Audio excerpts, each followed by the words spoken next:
Hello dear student, हम discuss कर रहे हैं क्वांटिटेटिव एप्टीट्यूड। हमारा क्वेश्चन है the product of ages of Ankit and Nikita is 240 if twice the age of Nikita is more than Ankit's age by 4 years। What is the Nikita age? Options आपके A है 10, B 12, C 16 and D 20। ठीक है, ये question जो है एक बार एसबीआई में और एसबीआई पीओ और आरआरबी में पूछा गया था। ठीक है, तो आपको बताना है कि निकिता का एज क्या है। ठीक है, तो यहाँ पे देखिए क्वेश्चन में हमारा लेट करते हैं। लेट अंकिता को हम लोग एक्स मान लेते हैं। ठीक है, अंकिता एज को एक्स मान लेते हैं और निकिता एज को वाई मान लेते हैं। अंकित एज को एक्स एंड निकिता एज को वाई मान लेते हैं। ठीक है, let Ankit age equals to x and Nikita age equals to y. यहाँ पे क्वेश्चन में बोल रहा है product of ages of Ankit and Nikita is 240, यानी कि x into y equals to हो जाएगा 240। ठीक है, अब आगे देखिए if the twice the age of Nikita is more then Ankita age by 4 years। ठीक है, यानी कि निकिता एज का 2 गुना, ठीक है, 2 इंटू वाई इक्वल्स टू किसके बराबर है?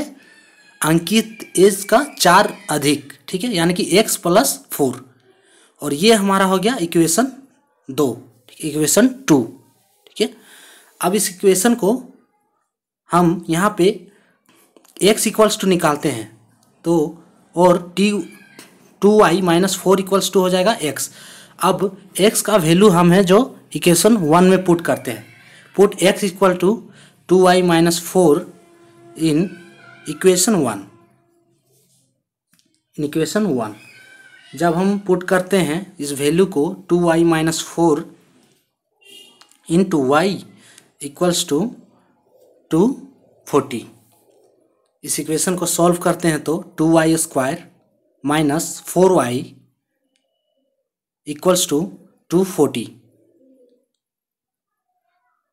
और 2y square minus 4y minus 240 equals to 0।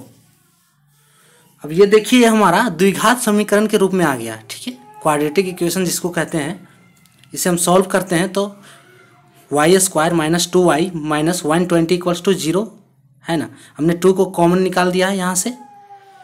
अब इसकी इक्वेशन क्वाड्रेटिक इक्वेशन आप लोग सॉल्व करने तो जानते ही होंगे, तो y स्क्वायर ये बेसिक चीज़ है, y square minus 12y plus 10y minus 120 equals to 0।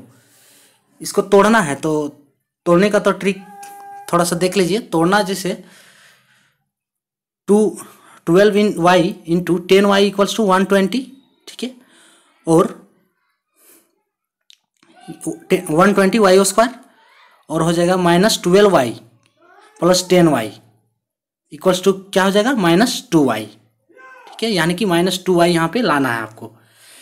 तो अब इस इक्वेशन को आगे ले जाते हैं तो ये इक्वेशन हो जाएगा y into y minus 12 plus 10 into y minus 12 equals to 0।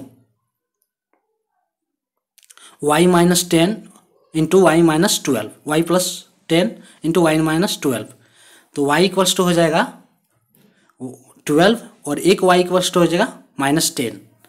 यहाँ पे माइनस 10 देखिए, जो एज होता है हमारा वो कभी नेगेटिव नहीं होता है। ठीक है, age can't be negative, age हमारा जो है वह नेगेटिव नहीं हो सकता है।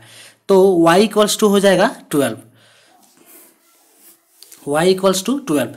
अब y हमने किसे माना है? y हमने निकिता के एज को माना है। ठीक है, यहाँ पे लेट किया है हमने, देख तो निकिता एज जो y माना है, तो ये हमारा निकिता का एज निकल गया 12। अब इस इक्वेशन को सेटिस्फाई करने के लिए कैसे जानेंगे कि ये इक्वेशन सही जा रहा है? तो इस इक्वेशन को सेटिस्फाई करने के लिए इक्वेशन 1 से हम लोग देखते हैं x into y equals to दिया हुआ है 240। ठीक है, from equation 1 x into y equals to दिया है 240, तो इस y जो है y इक्वल्स टू 12 इसको हम पुट करते हैं इक्वेशन 1 में, ठीक है। तो x का वैल्यू हमारा आ जाता है 20, x equals to 240/12 equals to 20, यानी कि ये हो गया अंकित का एज, ठीक है। ये हमारा आ गया अंकित का age. Then x y equals to दिया है 240, यानी कि एक्स वाई को इंटू करते हैं तो 240 हमारा आ जा रहा है, यानी कि ये इक्वेशन सही है। तो यहाँ पे देखिए जो हमारा वाई आ रहा है, यानी कि निकिता एज पूछ रहा है क्वेश्चन में, तो ये हमारा आया है 12 ईयर, ठीक है। तो इसका आंसर होगा ऑप्शन बी 12 ईयर, ठीक है। The product of ages of Ankit and Nikita is 240 if the age of Nikita is more than Ankit age by 4 years, what is the Nikita age, यानी कि निकिता एज पूछ रहा है, जो हमारा होगा यहाँ पे 12 ईयर, यानी कि ऑप्शन बी हमारा करेक्ट होगा 12। तो ये था हमारा आज का question. For more update subscribe please. Thanks for watching.